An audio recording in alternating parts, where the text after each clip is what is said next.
Hey guys, welcome back to Coach Hall Writes. They say that a good essay starts with a good thesis, but what happens when you don't actually have a good thesis? We're going to talk about how to fix that today. So if you are an AP Lang student, chances are that if you've looked at the new rubric, you've noticed that the College Board now has a 6-point scale for essays, and the first point is for a defensible thesis. So in this video, we're going to talk about what makes a thesis not defensible and then how to fix it. That way you can confidently earn that point on the exam. I recently released another video on my channel about what a defensible thesis statement is, and so if you're curious about that, I will link it in the cards above. But what you need to know for this video is that a thesis statement is basically your argument. It is a unique claim that you are going to make in your essay, and according to the rubric, for AP Lang at least, it can be found anywhere in your essay. However, most students include it as the last sentence of the introduction. But what does defensible even mean, and how do you know if something is defensible or is not defensible? Well, defensible is basically when you can justify or prove something. So what they're looking for in an essay is basically a unique and specific claim that can be proven. Let's start with question 1, the synthesis. Now, technically speaking, you can write your essays in any order on the exam, but most students start with the synthesis first simply because it's the most time consuming. So if you're unaware, I'll just explain it very briefly. The synthesis is when they give you 6 or 7 documents, at least one of which is going to be a visual text, and you have to use 3 of those documents or sources to help support your claim. You're not summarizing those documents, but you're using them to basically be some of your evidence and to lead into some of your commentary. So in order to do that, you need to actually consider what the prompt is asking, because the prompt is not necessarily always going to ask you, is something good or bad? In fact, they will never actually use those words. Sometimes the prompt asks you about which factors you need to consider, or maybe which key issues you need to consider. And so if that's the case, then they're expecting to see specific factors or issues in your thesis statement. So let's go ahead and look at this thesis statement. It's about the locavore prompt, and it says locavores eat locally grown food because it is sustainable. But is this the way to go? When establishing a locavore movement, there are good and bad issues. Overall, the good outweighs the bad. Okay, so in theory, it kind of sounds like there's a claim here, but the problem is that it's a binary response. And basically what that means is the prefix bi means 2, like a bicycle has 2 wheels. So in this case, the response is addressing both sides. So it's kind of vague and wishy-washy. It never actually says what the issues are. So you can't just say that there's good and bad issues. Like, what are the issues? And even though it says the good outweighs the bad, it doesn't really explain what the good is or what the bad is or why the good outweighs the bad or what we're supposed to do about that because the good outweighs the bad. So it's just not specific enough. In fact, if you took this sentence out, you probably wouldn't even know that we're talking about the locavore movement.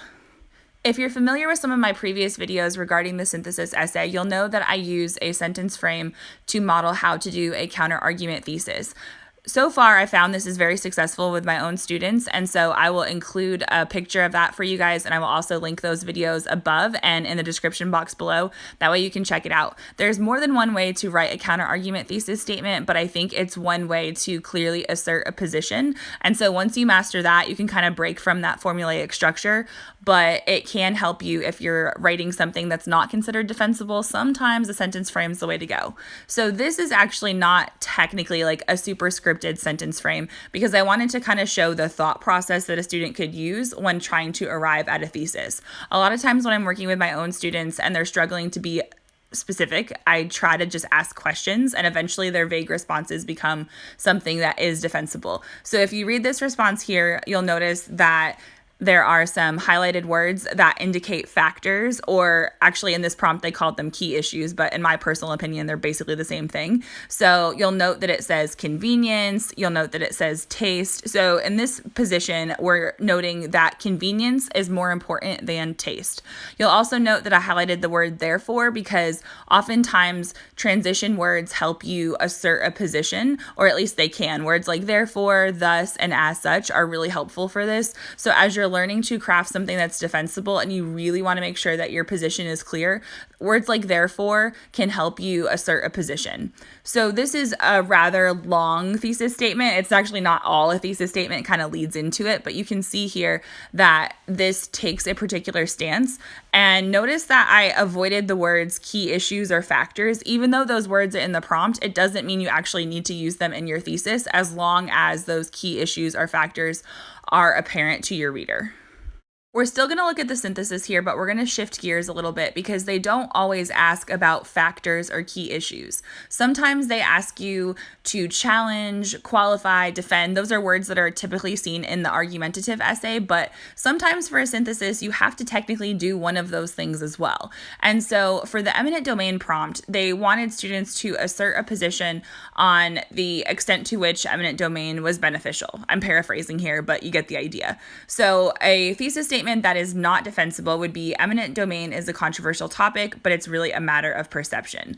Okay, so that is a statement and it does talk about eminent domain, but the problem is it's an equivocation. So basically what an equivocation is it's when you don't actually assert a position.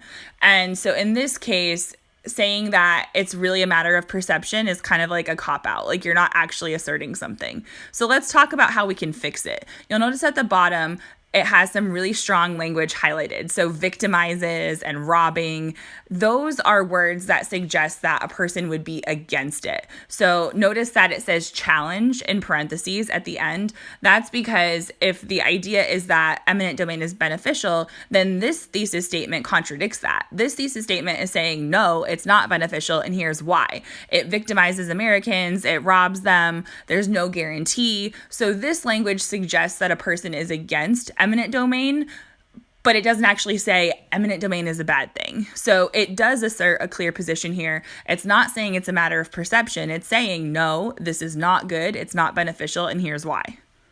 If you look at the bottom example, this is the opposite. This is a defense. So in this case, the highlighted words have a more positive connotation.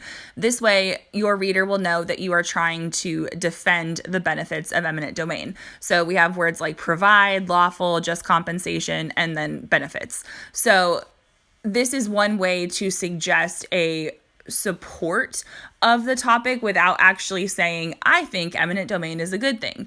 The other thing that's really important to realize about this bottom example is that there are reasons embedded into the thesis statement itself. So it's not just, is it beneficial? You're also starting to address why it's beneficial. So it's not just a yes or no kind of thing here. It's yes or no, but why? That's really important because that not only helps you realize what you want to talk about in the rest of your essay, but it clues your reader in on that fact as well. So getting to the why is really important.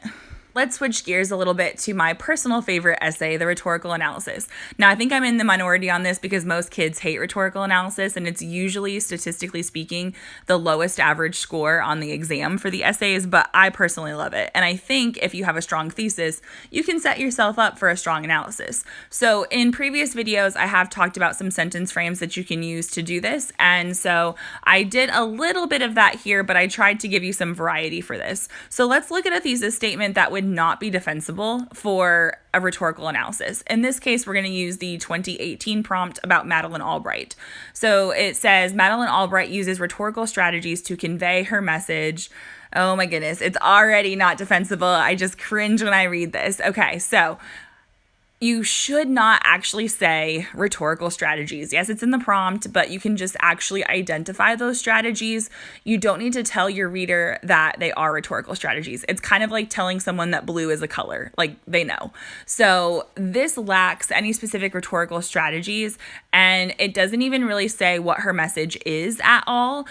The benefit here, or I guess like the pro, if we're going to try to find something good about this, is that it does identify the speaker, it does identify the occasion because it's a commencement speech, so she's speaking at a graduation, and it does identify the audience. So those would be things that I would keep if I'm going to try to fix this, but the rest of it is just way too vague. It's basically just taking the prompt and turning it into another sentence.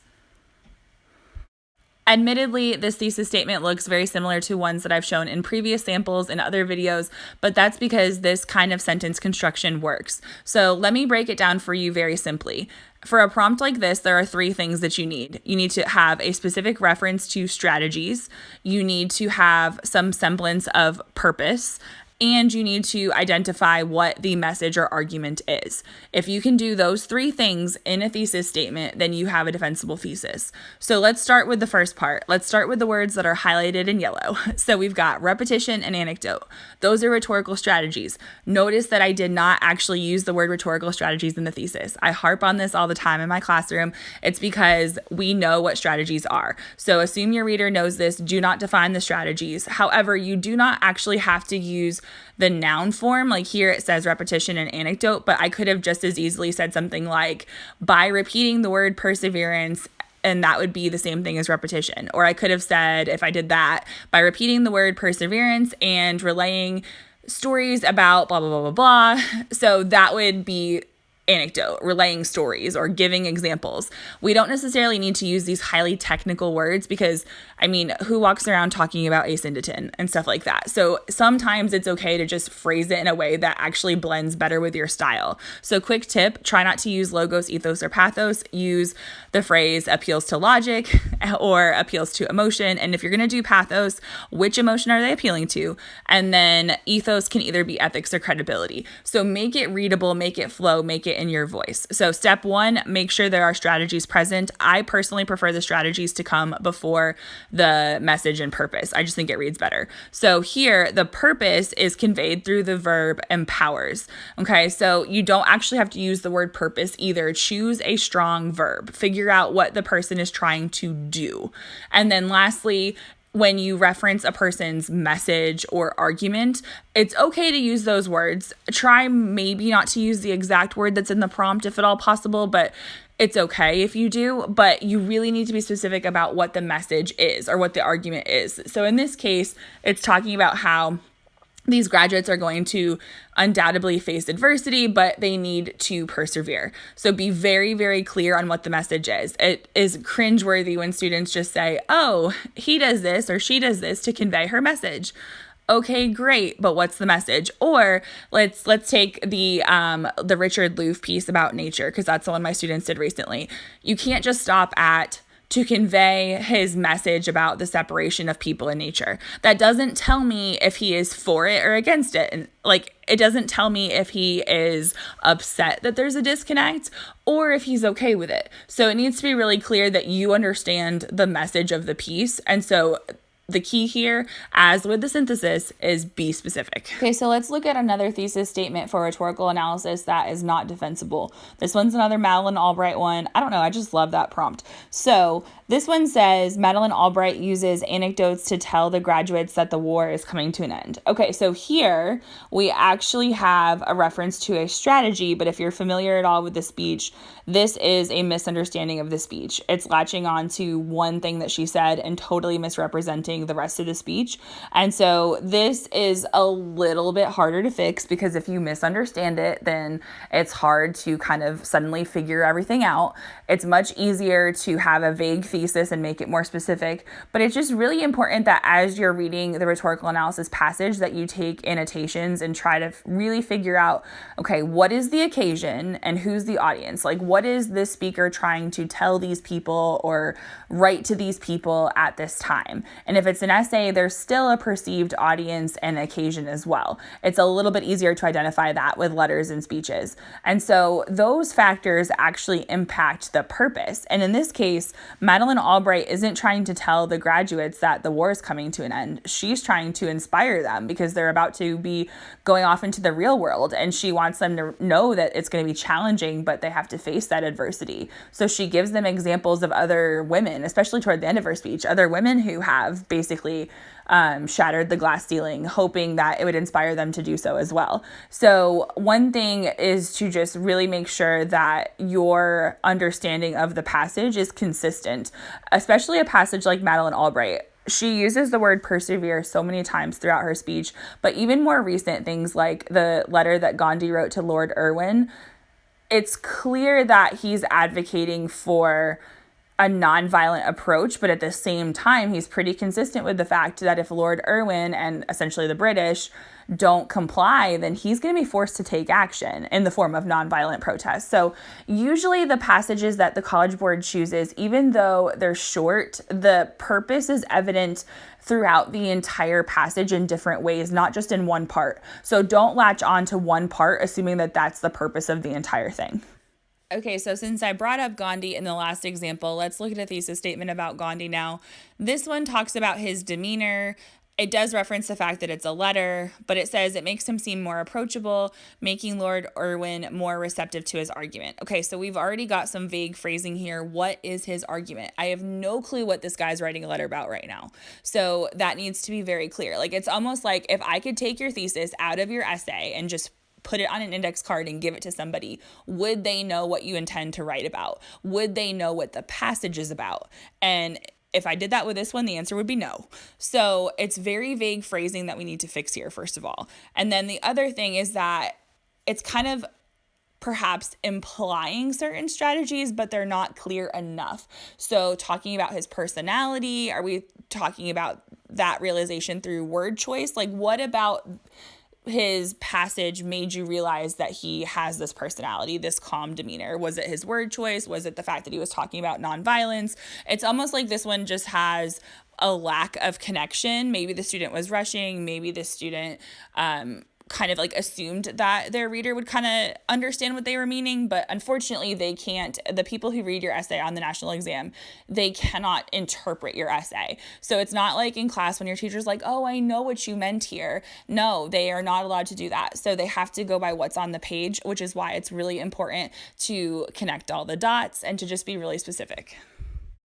One thing that I think is worth mentioning about the rhetorical analysis is that it's really important to actually read the prompt and take a second to digest what the College Board is telling you, because you do not need to bring in any outside information. So, for example, students presumably did not know who Madeleine Albright was, but from reading the prompt, they knew that she had a political background and that she was speaking at a graduation. And so that information made the rest of the speech make sense. That way, students were able to pull out the salient points. Now, here, Gandhi is a well-known figure, but people don't necessarily know a whole lot about him besides, the salt marches and nonviolent protest. And so you want to pay attention to the wording in the prompt as well, because they give you the context necessary. So they will tell you if it's the introduction of something or the conclusion of something. That matters as well. So if it's not the entire text, if it's some sort of like excerpt, they will note that. And so here, it's important to realize that students don't need to know about the salt laws or about Britain's role in India at the time, because that is either brought out in the prompt itself or in the letter. So the additional information here in the fix that was not in the original is all from specific references in either the prompt or the text. So that's why it's really important to annotate and to just kind of be aware of what's happening, because it makes for a more concrete thesis. Now, as far as other additions here, we have references to strategy. So we've got formal yet pointed diction and also the word repeats. So presumably the first body paragraph here would be about diction and tone, because we have the word passion. And then the second body paragraph would be about repetition. So even though the syntax here is different and it's a little bit more involved perhaps than the previous example, we still have the same components: rhetorical strategies, message or argument, and then purpose. So at the end of the day, it doesn't matter how complicated or simple your thesis is. A defensible thesis does not have to be complicated, but it does have to be clear. And so both of these examples clearly tell us which strategies, what the message is, and what the purpose is. Let's go ahead and switch gears a little bit and talk about the argument essay. So in some sense, this is actually the most challenging one because you are the source of the evidence. You're not given evidence in the form of sources like the synthesis or a passage like the rhetorical analysis. But at the end of the day, you are an expert in something, whether it's history or current events, sports, personal experience, arts and culture.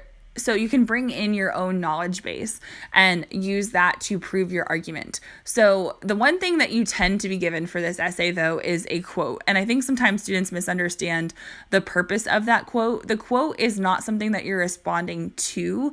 The quote illustrates a stance on the concept that you're supposed to be writing about. So in this case, the student references Anne Morrow Lindbergh and gives the name that was given in the prompt, Gift from the Sea. We've got a portion of the quote here.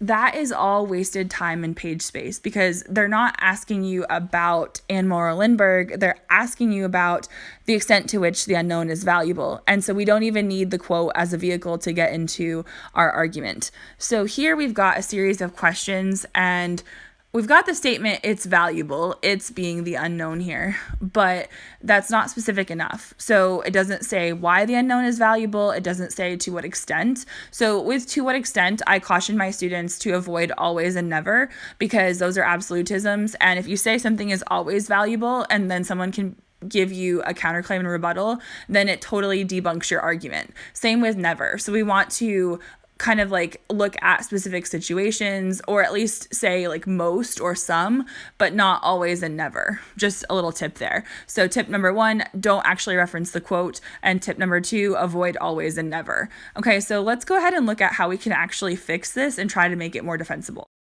As with the synthesis essay, you want to make sure that you're not offering a binary response or an equivocation. And so in order to get this to something that was defensible, it took multiple sentences here. So just like with the previous ones for the synthesis, we start with a word that indicates a counterclaim. So in this case, it's while.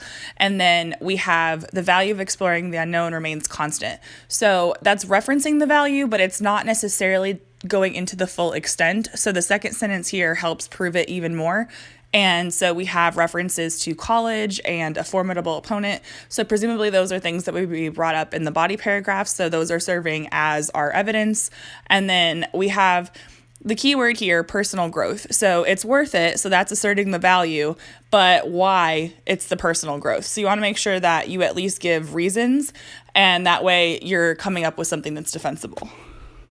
Another issue that could lead to a thesis that's not defensible is just simply misreading the prompt. And so in this case, the thesis statement presents multiple things that are overrated. And so this might work, I suppose, as a hook, but it's definitely not a defensible thesis for this particular prompt because the prompt asked for something that was overrated and something implies one. So if you list multiple things and argue that multiple separate things are overrated, then you're not technically addressing the prompt. So it's going to be really important that as the new test rolls out, that we pay attention towards like factors and something. So we need to identify when something is plural or singular. That way we can address the prompt as intended. In order to fix the previous example, we need to narrow it down to one singular concept that we're going to be talking about in the essay. So we need to have a primary focus here. And so we've asserted a position on popularity. Now, the first sentence here technically could be a defensible thesis, I suppose, but one of the things that I encourage my students to do is to provide reasons and examples and then use a word like therefore to reassert their opinion. Now that we know how to fix our thesis and make it defensible, what about the evidence and commentary? Or better yet, the sophistication point? If you're curious about those things, please make sure that you're subscribed to the channel with notifications on because I will be doing multiple upcoming videos about the AP Lang exam, so you don't want to miss it. Until next time, guys, happy writing!